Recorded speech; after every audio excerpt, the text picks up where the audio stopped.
What is transactional internet?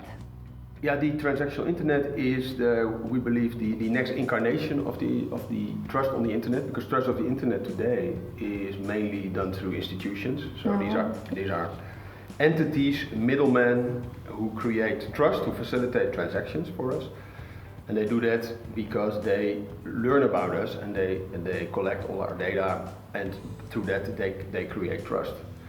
In the transactional internet, we will have control of our own data, and that means that the trust is more in the infrastructure, because then it will become very easy to create trust because you have control of your own data, and that means you could, for example, reuse your trust profile over various platforms, for example, or you could move easily from platforms without, for example, in social media, you typically don't switch social media platforms because all your friends are there. But suppose you would be able to take away your data and still be friends with your friends in other platforms. Just like you and I can call each other via telephone by just exchanging 10 digits, but we don't have to be at the same provider. And that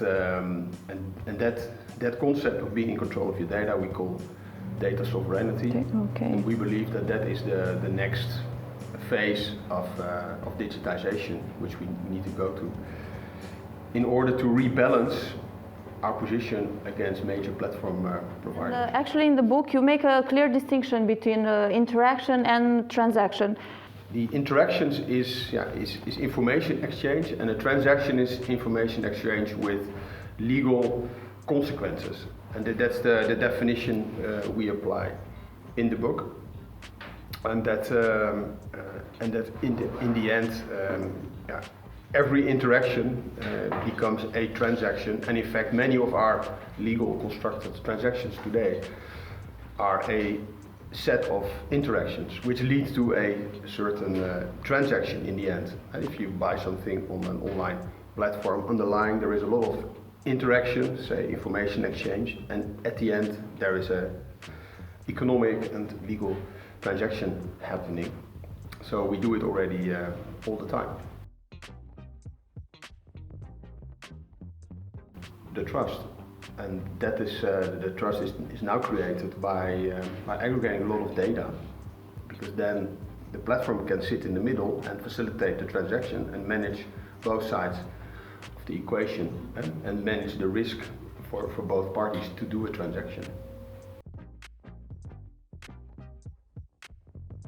Banks are a collection of platforms. Traditionally, banks are a platform themselves. They are an intermediary, they are a middleman, and they also have technical facilities to create trust. Think of a payment where a merchant has to trust somebody who walks in the store and gives goods, and somebody puts a plastic thing in a machine, and there is enough trust to give the goods. And typically that is done in such a way that you as a buyer, you don't have to consider which bank the merchant has, and the other way around. And that is not done because we're all with the same bank. No, it's done because the banks themselves have created a network of trust in which they trust each other, and they do this through a set of agreements which we call schemes.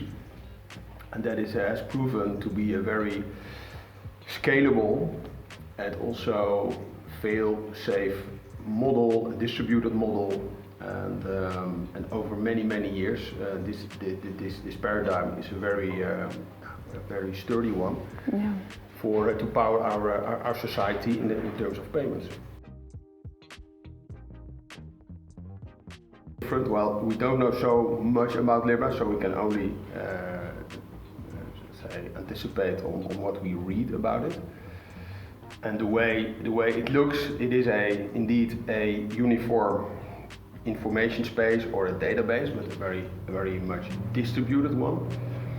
But the database, all the entries in the database are very much under control of the various account holders. So like you and me, and that's thanks to all these cryptographic possibilities.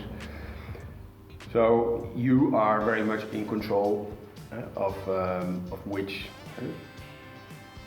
which amount of Libra you share with providers on that network. So you have a choice to keep your money in your wallet, but you can choose between which wallet providers you want to use.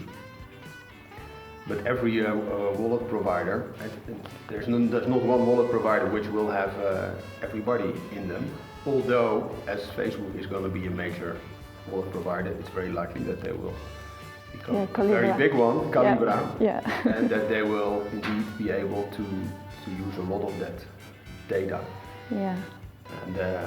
But although they say they will not do it, we still have to see that. But the idea of Libra is a very distributed one, and where the asset is kept in a different database made out of cryptographic elements.